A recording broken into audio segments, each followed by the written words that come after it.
intrați în forță ca să fie o surpriză, dar fără să speriați pe nimeni. Domnii din tren trebuie să simtă brusc gustul Balcanilor, ați înțeles? Haideți, respirați, concentrați-vă, începe cheful, hai! Soarele hai, mai tare, hai, foarte bine, hai! Așa, bravo, hai! Fetelor, formulați și voi, mai ca lumea, vă asigur, așa, mireasa, auzi, vreau de la tine un adevărat dans timpurit, așa, cu totul vesel, așa, și înaintați, și căutați privirile călătorilor, orice mesaj trece prin priviri, să nu uitați asta, trebuie să dați impresia că balconul irupție în vagon, hai! Ce ar să fie? Ce? Am intrat cu sticla goală. Trebuia să pun ceva în ea. N-ați-o bună.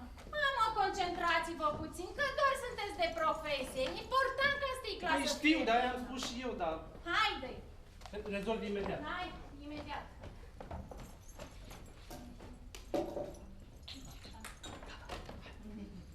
Hai, Pluton? Gata.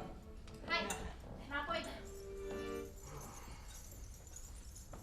1, 2, 3, lata! Hai! Așa! Foarte bine! Așa, avansați! Foarte bine! Mircea! Ai grijă când bei, nu stropi! Păi suntem la nuntă, nu-i așa, la nuntă? Păi, sunteți la nuntă, dar nu trebuie să știți murdar, nu? Hai, Mircea, bagă text. Textul? Text. Gata. Se rezolvă. Hai să vedem. Madame, mademoiselle, messieurs, soyez bienvenus dans les Balkans. Vous venez de traverser la frontière entre la terre de Venise et la terre balkanique. Vous venez de pénétrer sur la partie la plus mystérieuse de l'Europe, la péninsule Balkan. La peninsule ce? Așa că e și... Mircea, Da, șefa. nu te franțuzi prea tare. Păi... Vorbește mai cu accent. Lasă să se audă accentul tău românesc. Aș prefer să rostești câteva cuvinte prost decât să o faci într-o franceză perfectă. Bine, șefa. Bagă. Madame, mademoiselle, messieurs, soyez bienvenus dans les Balkans. Bine, șefa? Nu! Nu știu ce aveți, frate, astăzi, dar niciunul nu are flavă. Ce n-ai cu voi?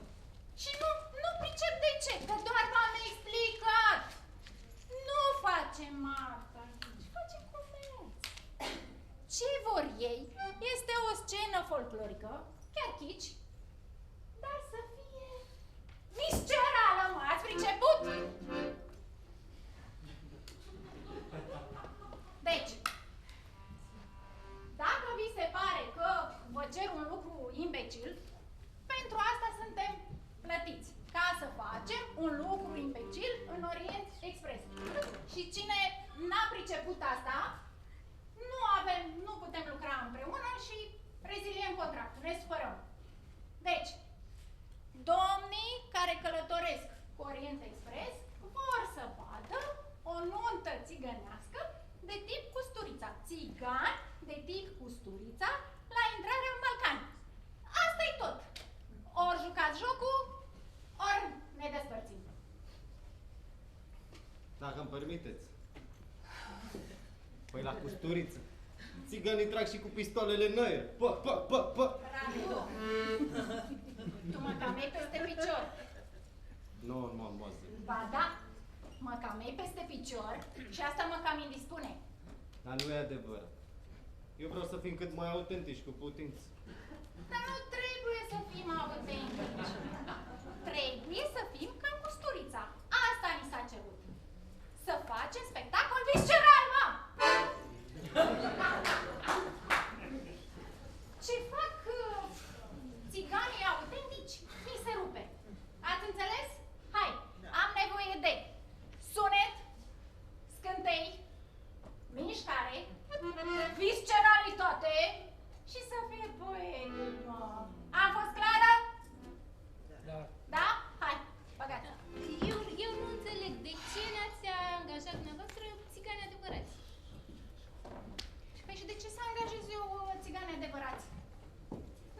voi actori?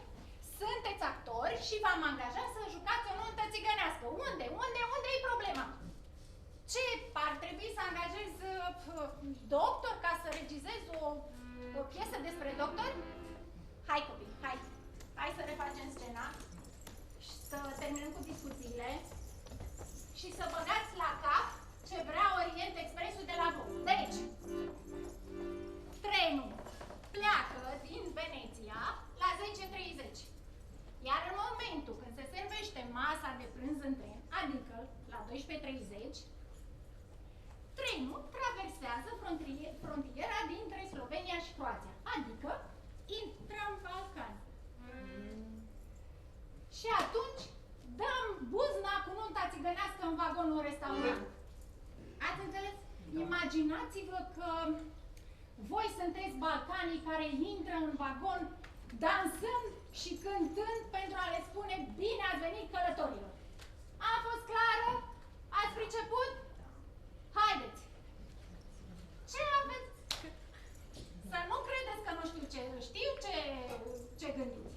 Să nu credeți că nu știu. Dar spuneți-vă că așa e făcut creierul omului occidental. Când vine vorba de Balcan, prima imagine, mă ascultați, prima imagine care îi vine în minte este cea a unui țigan. Eventual și cu acordeon.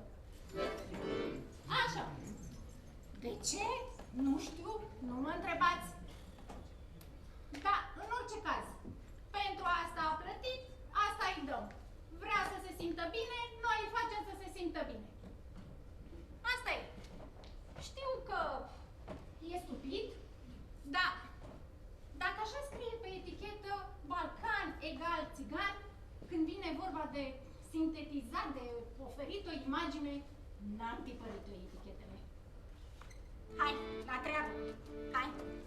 1, 2, 3! Hai, cu energie! Așa, foarte bine! Nu!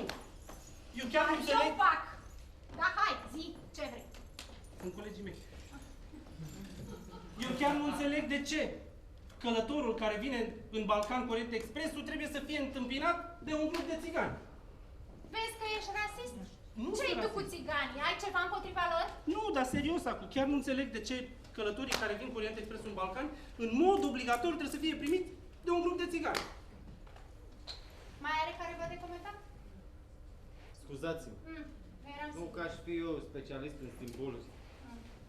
Dar poate chiar fi mai potrivit să alegem ca imagine concentrată a Balcanilor, ca simbol al acestor ținuturi atât de încercate de istorie.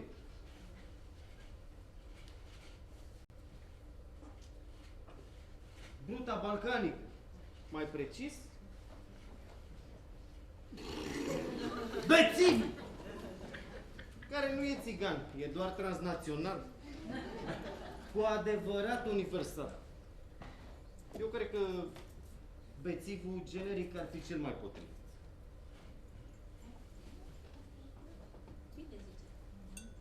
Putu-ți gâtul mătii de putoare. Beau că vrea picatul meu, înțeles? Cine te-a trimis să mă cauți? Mata!